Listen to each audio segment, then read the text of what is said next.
Assalamualaikum anak-anak, bertemu lagi dengan Bu Guru di pembelajaran jarak jauh kita. Hari ini Bu Guru akan membahas tentang beberapa perjanjian atau perundingan dengan pihak penjajah setelah masa kemerdekaan Indonesia. Di sini ada 4 perjanjian atau perundingan, yaitu Perjanjian Linggarjati, Perjanjian Renville, Perjanjian Rumroyen, dan Konferensi Meja Bundar. Kita akan bahas satu persatu tentang perjanjian-perjanjian tersebut.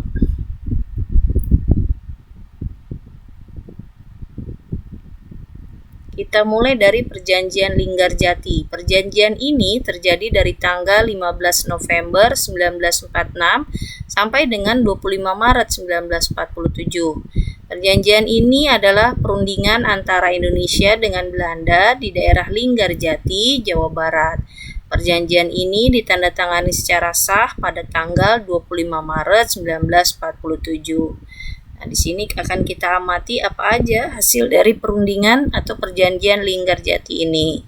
Nah, hasil dari perundingan ini yang pertama, Belanda mengakui secara de facto wilayah Republik Indonesia, yaitu Jawa, Sumatera, dan Madura. Jadi hanya ada 3 provinsi di Indonesia yang diakui oleh Belanda.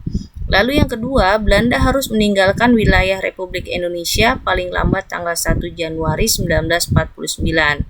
Yang ketiga, pihak Belanda dan Indonesia sepakat membentuk negara Republik Indonesia Serikat atau yang disingkat dengan RIS. Yang terakhir, dalam bentuk RIS, Indonesia harus tergabung dalam Commonwealth, yaitu Persemakmuran Indonesia Belanda dengan mahkota negeri Belanda sebagai kepala uni. Di sini ada beberapa hasil perundingan di mana perundingan-perundingan tersebut ternyata banyak dikhianati oleh pihak Belanda sehingga akhirnya berlanjut ke perundingan berikutnya atau perjanjian berikutnya. Perjanjian berikutnya adalah Perjanjian Renville. Perjanjian ini terjadi dari tanggal 8 Desember 1947 sampai dengan tanggal 17 Januari 1948. Perjanjian ini dilakukan kembali antara Indonesia dengan Belanda. Karena di perjanjian pertama tidak berhasil, di Linggarjati ada beberapa kesepakatan hasil perundingan yang dikhianati dan tidak dijalani, akhirnya masuklah ke perjanjian Renville ini. Nah, perjanjian ini ditandatangani tanggal 17 Januari 1948 di atas kapal perang Amerika Serikat USS Renville yang berlabuh di Pelabuhan Tanjung Priuk, Jakarta. Jadi kenapa perjanjian ini dinamakan Perjanjian Renville? Karena terjadinya di kapal perang Renville. Perundingan ini ditengahi oleh Komisi 3 Negara atau KTN, yaitu negara Amerika Serikat, Australia, dan Belgia. Dan delegasi Indonesia itu dipimpin oleh Amir Syarifuddin, sedangkan delegasi Belanda dipimpin oleh R. Abdul Qadir Widjoatmojo. Kita amati apa saja hasil dari perundingan Renville ini. Dari hasil perundingan Renville ini sepakati yang pertama, wilayah Indonesia yang diakui Belanda hanya Jawa Tengah, Jogja, dan Sumatera. Jadi masih ada cuma 3 provinsi-provinsi saja yang diakui oleh Belanda.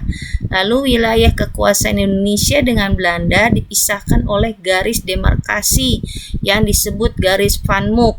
Jadi adanya pembatasan kekuasaan yaitu dengan dipisahkannya oleh garis demarkasi. Lanjut, tentara Indonesia ditarik mundur dari daerah-daerah kekuasaan Belanda.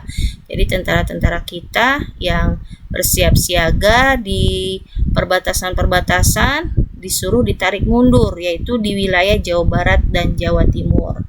Nah, di sini perundingan Renville ini pun ada beberapa kesepakatan yang tidak dijalani oleh pihak Belanda. Lagi-lagi pihak Belanda mengingkari janji-janjinya hingga akhirnya berlanjut ke perjanjian berikutnya, yaitu Perjanjian Rumroyen.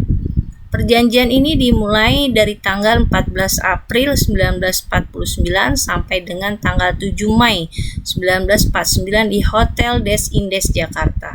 Nama perjanjian ini diambil dari kedua pemimpin delegasi, yaitu Muhammad Rum dari Indonesia dan Herman van Roysum dari Belanda. Jadi kenapa perjanjian ini disebut Perjanjian Rumroyen? Karena diambil dari nama pemimpin kedua delegasi negara, yaitu negara Indonesia dan negara Belanda. Apa hasil dari perjanjian ini? Hasil dari perjanjian Rumrojen ini, yang pertama, Angkatan Bersenjata Indonesia akan menghentikan semua aktivitas gerilya. Pemerintah RI akan menghadiri KMB atau Konferensi Meja Bundar. Pemerintah Republik Indonesia akan dikembalikan ke Yogyakarta. Lantas yang berikutnya, Angkatan Bersenjata Belanda akan menghentikan semua operasi militer dan membebaskan semua tawanan perang. Jadi ini kesepakatan antara Indonesia dengan Belanda.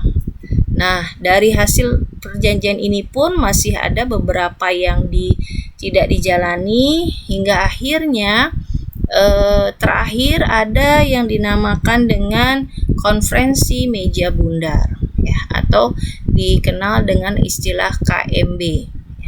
Berlangsung dari tanggal 23 Agustus 1949 sampai dengan 2 November 1949. Pelaksanaannya yaitu di kota Den Haag, Belanda.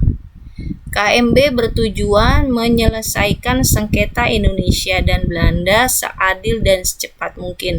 Karena memang antara Indonesia dengan Belanda tidak ada titik temu dari ketiga perjanjian sebelumnya, hingga akhirnya diputuskanlah di Konferensi Meja Bundar ini.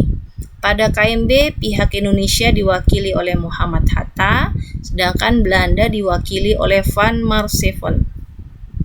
Kita amati apa hasil dari Konferensi Meja Bundar ini. Yang pertama, Belanda mengakui kedaulatan kepada Republik Indonesia Serikat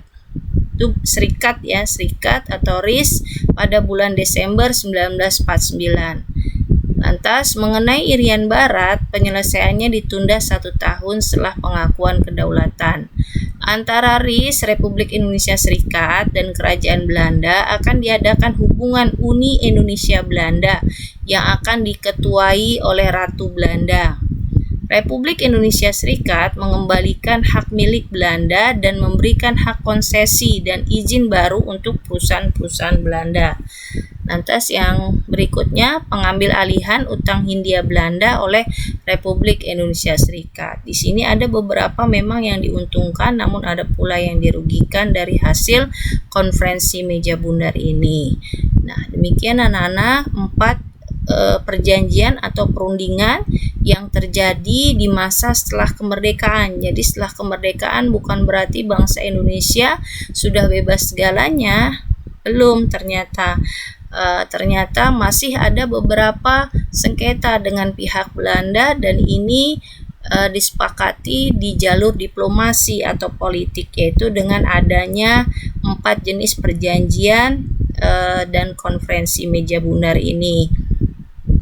Mungkin ini saja pembelajaran kita kali ini tentang perjanjian di masa penjajahan. Semoga para pejuang yang telah memperjuangkan kemerdekaan kita ditempatkan di sisi Allah dengan sebaik-baiknya, karena begitu besar perjuangan mereka untuk kemerdekaan bangsa kita. Dan untuk kita saat ini yang harus mengisi kemerdekaan, kita berjuang dengan cara belajar dengan rajin, menjadi kebanggaan negeri dan orang tua, serta nanti ke depannya membangun negeri ini hingga negeri ini menjadi negeri yang kuat, negeri yang berakhlakul karimah, negeri yang akhirnya bisa dibanggakan di seluruh dunia. Mungkin itu saja pagi ini pembelajaran kita tentang perjanjian di masa penjajahan. Ada tugas yang akan Bu Guru kirim lewat WA. Silahkan kalian tunggu. Tetap semangat, tetap rajin belajar sebagai bukti perjuangan kita saat ini. Dan salam merdeka, merdeka, merdeka, merdeka. Assalamualaikum warahmatullahi wabarakatuh.